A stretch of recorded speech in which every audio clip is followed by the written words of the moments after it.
أما بعد فأعوذ بالله من الشيطان الرجيم بسم الله الرحمن الرحيم قال الله تبارك وتعالى في الكلام المجيد والفرقان الحميد قل لا أسألكم عليه أجرا إلا المودة في القربى قال النبي صلى الله عليه وسلم حسین منی وأنا من حسین صدق الله مولانا العظيم وصدق رسوله النبي الكريم ونحن على ذلك من الشاهدين والشاكرين والحمد لله رب العالمين. الصلاة والسلام عليك يا رسول الله وعلى آلك وأصحابك يا حبيب الله. الصلاة والسلام عليك يا رسول الله وعلى آلك وأصحابك يا حبيب الله. الصلاة والسلام عليك يا رسول الله وعلى آلك وأصحابك يا حبيب الله. آرائے صحف غنچتائے قدس اہل بیت نبوت پہ لاکھوں سلام. آب تطہیر سے جس میں پودے جمے اس ریاض نجابت پہ لاکھوں سلام. خون خیر و رسول سے جن کا خمیر ان کی بیل و سکینت پہ لاکھوں سلام. اور معلوم نہ تھا سایہ شاہ ثقلین اس نور کی جلوگاہتی ذات حسنین. تمثیل نے سایہ کے دو حصے کیے آدھے سے حسن بنے ہیں آدھے سے حسین. حمد و ثنا کے بعد انتہائی واجب الاحترام قابل صد احترام بزرگوں اور دوستوں، بالخصوص اسٹیج پر تشریف فرما سادات کرام حضرات علماء ذی وقار اور انجمن خادمین مصطفیٰ کے تمام ذمہ داران کارکنان، ان کے سرپرست مبارکباد کے مستحق ہیں کہ ماہ محرم الحرام کے اس ماہ مقدس میں اہل بیت اطہار کے تذکار پاک سے برکتوں کے حصول کے لیے اس پروگرام کا انعقاد کیا گیا. مجھ سے قبل بھی آپ گفتگو سماعت فرما چکے ہوں گے. چند گزارشات آپ حضرات کی خدمت جو آج کا موضوع ہے اس حوالے سے عرض کرنا ہے. امید ہے کہ آپ توجہ سے سماعت فرمائیں گے. آقا کریم صلی اللہ علیہ وآلہ وسلم نے ارشاد فرمایا کہ اللہ تعالیٰ نے مخلوق کو پیدا کیا، مجھے مخلوق کے بہترین حصے میں رکھا. مخلوق کے گروہ بنائے تو مجھے بہترین گروہ میں رکھا. گروہوں کے قبیلے بنائے تو مجھے بہترین قبیلے میں رکھا. قبیلوں کے خاندان بنائے تو مجھے بہترین خاندان میں رکھا. فرمایا لوگوں میں تم میں ذات کے اعتبار سے بھی اعلیٰ ہوں اور خاندان کے اعتبار سے بھی اعلیٰ ہوں. میری ذات جیسی ذات کسی کی نہیں اور میرے خاندان جیسا خاندان کسی کا نہیں. آقا کریم صلی اللہ علیہ وآلہ وسلم کا خانوادہ، آپ کی اہل بیت، جن کی طہارت، جن کی نفاست، جن کی پاکیزگی، جن کی ستھرائی اور جن کے ذوات مقدسہ سے نجس کو، رجس کو، کمی کو، نقص کو دور کرنے کا اعلان خود قرآن کریم کے اندر کیا گیا. انما یرید اللہ لیذھب عنکم الرجس اہل البیت وَيُطَهِّرَكُمْ تَطْهِیرًا.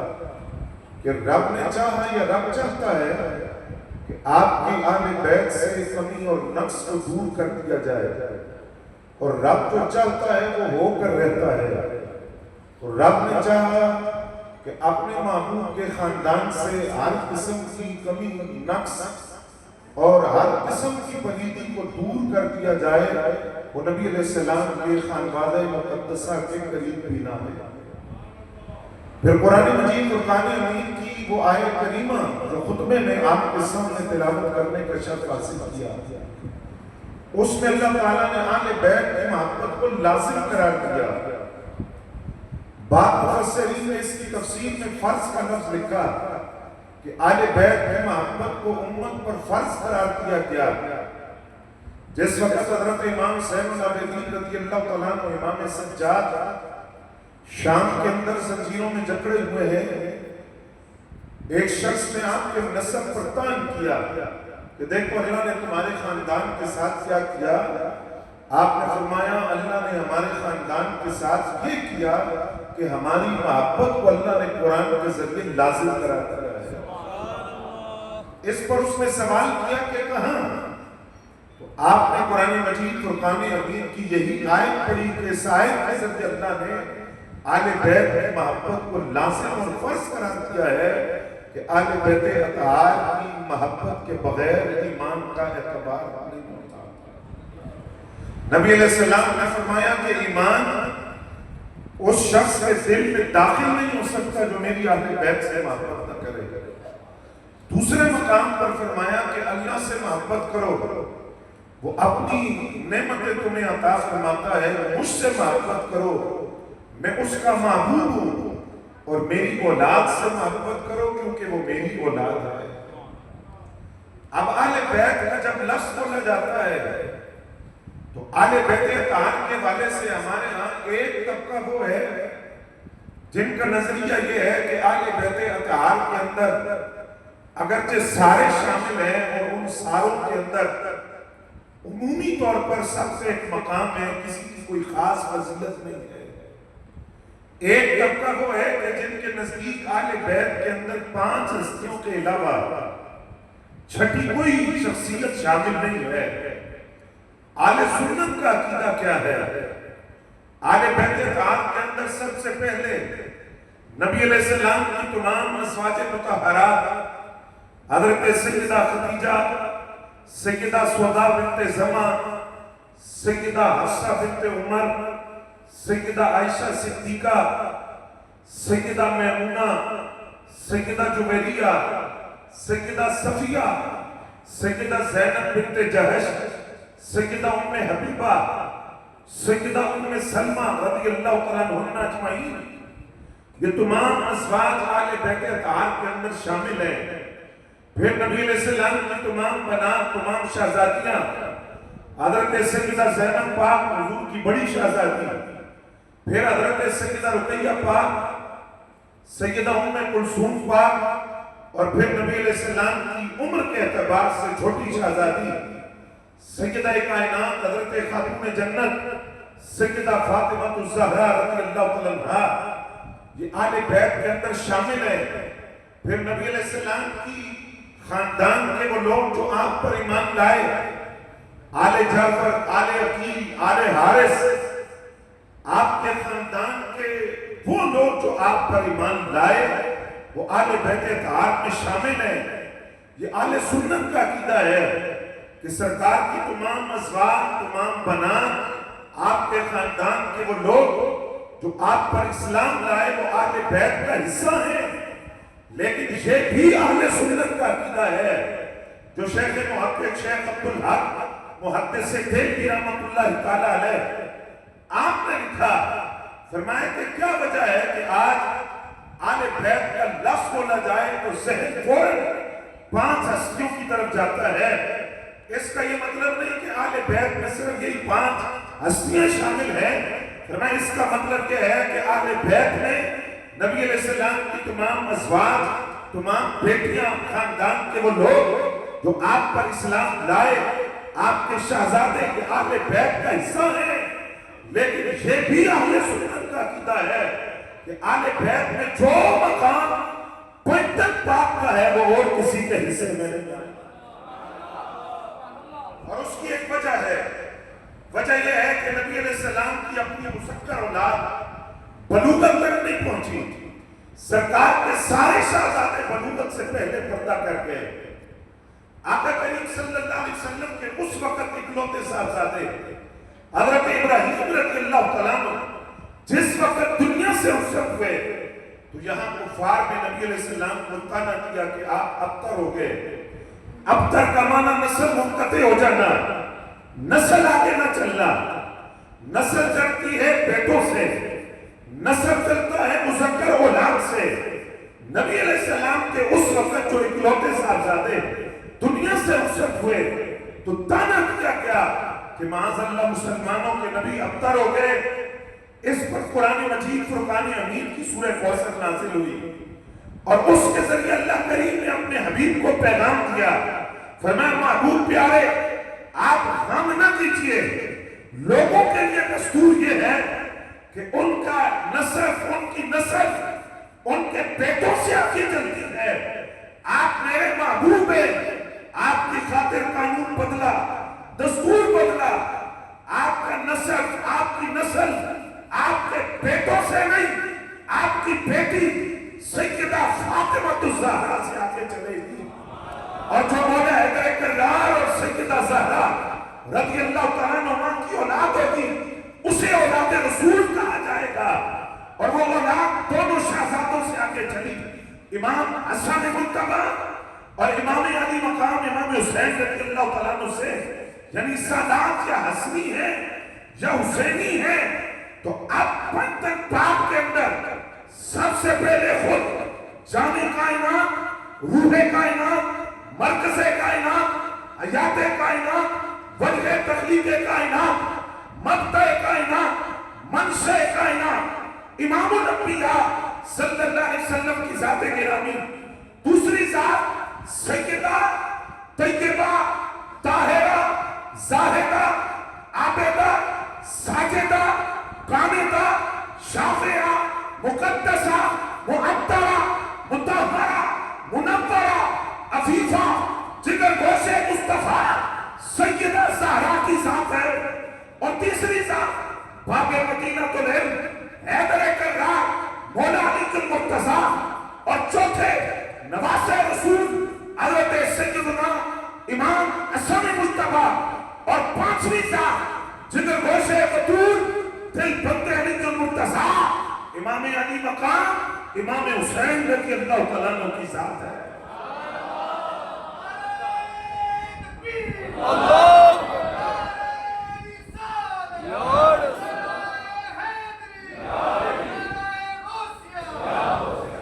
آپ اس کے اندر سیدہ پاک کی ذات ہے.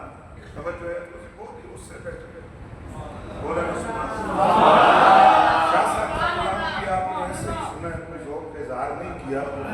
خاموش نہیں بیٹھتا, ٹھیک ہے جی.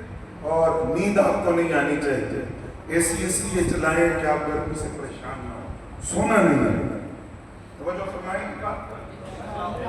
اب سیدہ پاک کی ذات جن کے بارے میں نبی علیہ السلام نے فرمایا فاطمہ بضعۃ منی, فاطمہ میرے وجود کا حصہ ہے, جگر کا ٹکڑا ہے. اب آپ دیکھیے اگر سیدہ پاک نبی علیہ السلام کے وجود کا حصہ ہے, جگر کا ٹکڑا ہے, تو کیا فضیلتوں کا عالم ہوگا. اور نگاہ صحابہ میں بنت رسول کا مقام کیا ہوگا کہ جہاں نبی علیہ السلام کو ایک صحابیہ چادر کا تحفہ پیش کریں اور حضور اسے قبول فرمائیں. اور نبی علیہ السلام کی عادت کریمہ کہ آپ تحفہ دینے والے کی دلجوئی کے لیے اس تحفے کو استعمال فرماتے ہیں. سرکار اس چادر اقدس کو کندھوں پر ڈال کر صحابہ کے سامنے آئے تو ایک صحابی نے عرض کیا حضور مینوں نہیں دے دیں. اب سرکار کی بارگاہ میں لا کا لفظ تو ہے ہی نہیں.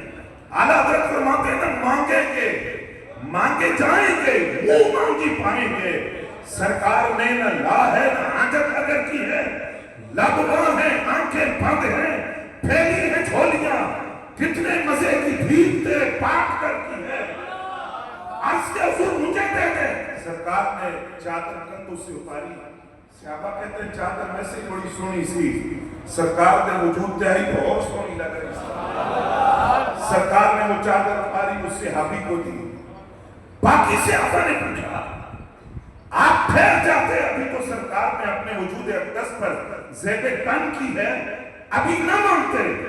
صحابی کہنے لگے میں نے گرمی سردی سے بچنے کے لیے نہیں مانگی, اس لیے مانگی ہے کہ میں اپنی اولاد کو وصیت کروں گا کہ مجھے اس چادر کے اندر کفن دیا جائے.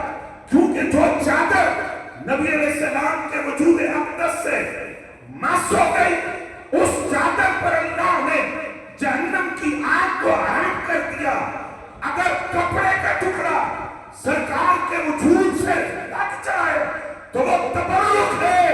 تو سیدہ زہرا جنہیں وجود کا حصہ کہا ان کی برکتوں کا عالم کیا ہوا.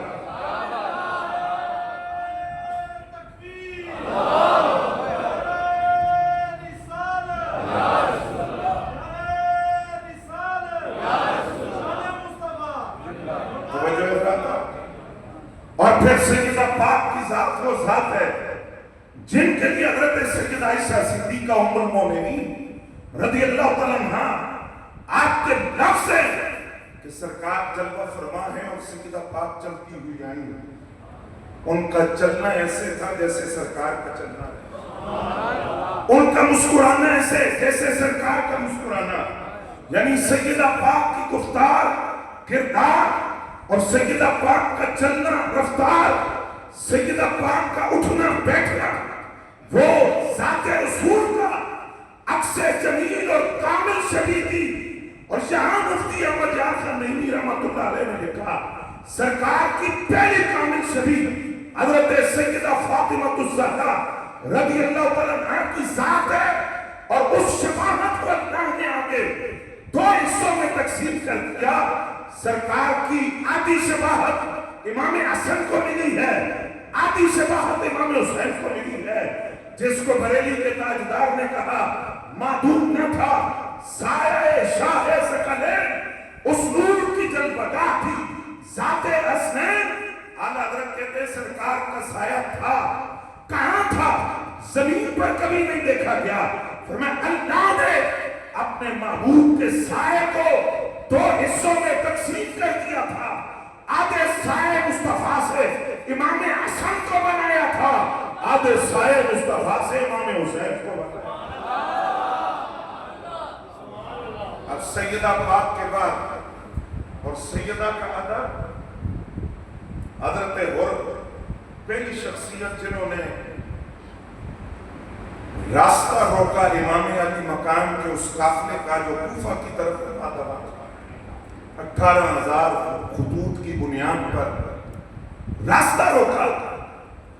وجہ پوچھی، یزید کا حکم ہے، ابن زیاد کا حکم ہے، آپ اس وادی طف جس کو وادی کربلا کہتے ہیں اس سے آگے نہیں جا سکتے. راستہ روکا، نماز کا وقت ہو گیا. حضرت حر کو امام علی مقام نے کہا تو اپنی پڑھ. تو میں اپنی پڑھا. عرض کیا کہ میں نے امام کو نہیں بدلا، نماز آپ کو چھوڑ کر میری کس طرح قبول ہوگی؟ تو حضرت حر جنہوں نے راستہ روکا، پہلا بندہ جس نے امام علی مقام کو روکا کوفہ جانے سے. لیکن امام علی مقام امام حسین رضی اللہ تعالیٰ عنہ نے آپ نے جلال میں جملہ کہا جو حرفوں میں عام کہا جاتا تھا. فرمایا اور تجھے تیری ماں روئے. تو حضرت حر نے پلٹ کر کہا آپ میری ماں کے لیے یہ جملہ کہہ سکتے ہیں، میں آپ کی ماں کے لیے نہیں کہہ سکتا، کیونکہ میری ماں جیسی کائنات میں ہزاروں اور ہوگی. آپ کی ماں کائنات میں ایک ہی ہے جن کے لیے کل قیامت کے دن اعلان ہوگا یا اہل الجنہ نکسوا رؤوسکم وغضوا ابصارکم. اے میدان حشر والو اپنی نظریں بھی نیچی کر لو، سر نیچے کر لو. ہوا کیا ہے؟ فرمایا بنت مصطفیٰ سیدہ زہرا پل صراط کو پار کرنے لگی. آپ میری ماں کے لیے کہہ سکتے ہیں، میں آپ کی ماں کے لیے یہ جملہ نہیں کہہ سکتا. ادب کا یہ جملہ حضرت حر کو یزید کی صفوں سے نکال کر جنتی صفوں میں لاتا ہے. میں آپ سے سوال کرنا چاہتا ہوں، اگر کوئی یزید کی صفوں سے نکل آئے وہ جنتی صفوں میں چلا جاتا ہے، اور یزید کی صفوں سے نکل کر نواسے کی صفوں میں آ جائے وہ جنتی ہو جاتا ہے. تو صحابہ جو کفر کی صفوں سے نکل کر نانے کی صفوں میں آئے ان صحابہ کے جنتی ہونے کا کیا؟ جنتی جنتی جنتی جنتی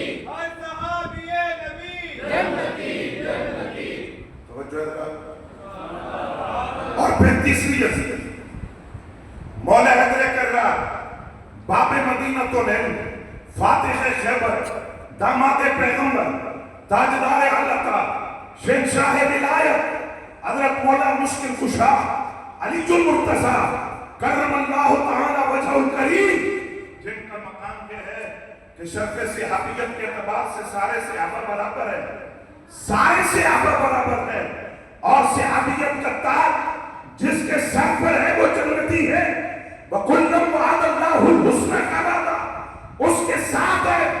آج کوئی کتا اٹھ کر صحابہ کو بھونکے گالی دے تو ہم کہتے ہیں تیری جنگ پہ لعنت ہے، تو نے صحابہ کا مقام سمجھا نہیں ہے۔ وہ جن کو رب چن کے اپنے نبی کے دامن کرم سے وابستہ کرے، جن کے یہ فرمایا کہ اللہ نے مخلوق کی طرف دیکھا، اللہ نے اپنے لیے کس دل کو پسند کیا، وہ رسول اللہ کا قلب اطہر تھا، سرکار کی معیت کر کے، یارانے کر کے، سنگت کر کے، رفاقت کر کے اللہ نے جن دلوں کو چنا وہ صحابہ کے دل تھے جن کو رب پسند کر رہا۔ اب شرف صحابیت کے اعتبار سے سارے صحابہ برابر، لیکن صحابہ میں فضیلت والے اگر نیچے سے اوپر جائیں، بیت رضوان والے بیت رضوان والوں سے اوپر، احد والے احد والوں سے اوپر، بدری صحابہ سے اوپر، اشرف و بشرہ سے اوپر، چاروں یار اور چاروں یاروں سے اوپر، سارے صحابہ کا امام افضل البشر بعد الانبیاء حضرت سیدنا صدیق اکبر رضی اللہ تعالیٰ عنہ۔ اب مولا علی کا مقام سمجھئے، صحابہ میں بیت رضوان والوں کو فضیلت، مولا علی اس میں بھی شامل ہے، بیت رضوان والوں سے اوپر احد والے، مولا علی اس میں بھی شامل، احد والوں سے اوپر بدری صحابہ، مولا علی اس میں بھی شامل، بدری صحابہ سے اوپر اشرف و بشرہ، مولا علی اس میں بھی شامل، اشرف و بشرہ سے اوپر چاروں یار، مولا علی اس میں بھی شامل، پھر آل بیت کا مقام، مولا علی اس میں بھی شامل، آل بیت میں بھی شامل، اور آل بیت میں پنجتن پاک کا خاص مقام ہے، پنجتن پاک میں بھی مولا علی شامل ہے۔ اس کا مطلب یہ ہوا گواہ مدینے کی ہر گلی ہے، جدھر بھی دیکھو جدھر بھی دیکھو مقام علی جو مرتضیٰ ہے۔ آئیے زبان عمر سے سنیں کیا مقام ہے۔ مسجد نبوی شریف ہے، دو آدمی آئے حضرت عمر پاک کے پاس، آپ ہمارا فیصلہ کیجئے۔ آپ نے فرمایا علی اقدانا، اس امت کے سب سے بڑے جج مولا علی مرتضیٰ۔ یہ سرکار کا فرمان ہے کہ اس امت میں اگر قاضی اور جج دیکھنا ہو تو مولا علی مرتضیٰ کو کہا علی فیصلہ کریں گے۔ علی اقدانا، اس امت کے سب سے بڑے قاضی اور جج مولا علی مرتضیٰ ہیں۔ آپ وہ بندہ نسبیت اور خارجیت کا مارا ہوا، توجہ فرمائیں گے آپ، اس نے کہا ھذا یقضی بیننا، علی کون ہوتے ہیں ہمارے درمیان فیصلہ کرنے والے؟ اے عمر میں آپ سے کہہ رہا ہوں آپ فیصلہ کریں، آپ کہتے ہیں علی فیصلہ کریں گے، ھذا یقضی بیننا، یہ کون ہوتے ہیں ہمارے درمیان فیصلہ کرنے والے؟ آپ کوئی بات علی مرتضیٰ کو کرے حضرت عمر کے سامنے، جائے کدھر؟ الشیطان یفر من ظل عمر، الشیطان یفر من حص عمر، شیطان حضرت عمر کا قدموں کی آہٹ سن کے بھاگ جاتا ہے، شیطان حضرت عمر کے سائے سے دور بھاگ جاتا ہے۔ اگر حضرت عمر کے سائے میں اتنی طاقت ہے اور حضرت عمر پاک کے قدموں کی آہٹ میں اتنی طاقت ہے تو حضرت عمر کی ذات کی طاقت غالب کیا ہوگا؟ اس نے کہا ھذا یقضی بیننا، یہ کون ہوتے ہیں ہمارے درمیان فیصلہ کرنے والے؟ کہ بات کر کے جب جانے لگا نا تو حضرت عمر پاک نے بڈی سے پکڑا، میں ان سنتے صحیح نہ علی کون نے؟ اب تو نے کہا نا علی کون ہے تو مجھ سے سننا علی کون ہے؟ فرمایا ھذا مولا کا، ھذا مولا کا، یہ میرے بھی مولا ہیں، وہ مولا کل مومن، اور ہر مومن کے مولا ہیں، ومن لم یکن مولاہ فلیس بمؤمن، یہ حضرت عمر کا فتویٰ ہے، جو مولا علی کو مولا نہ مانے اس کے ایمان کے اعتبار نہیں ہے۔ ایمان کے لیے لازم ہے کہ حضرت مولا علی کو مولا مانا جائے. آپ یہ مزاج عمر ہے، مزاج عمر ہے کہ من کنتو مولا، من کنتو مولا، صدیق کا پیارا، عمر کا پیارا، عثمان کا دلبر، زہرا کے شوہر، حسنین کے بابا، مرحب کو پچھاڑا، خیبر کو اکھاڑا، من کنتو مولا، من کنتو مولا.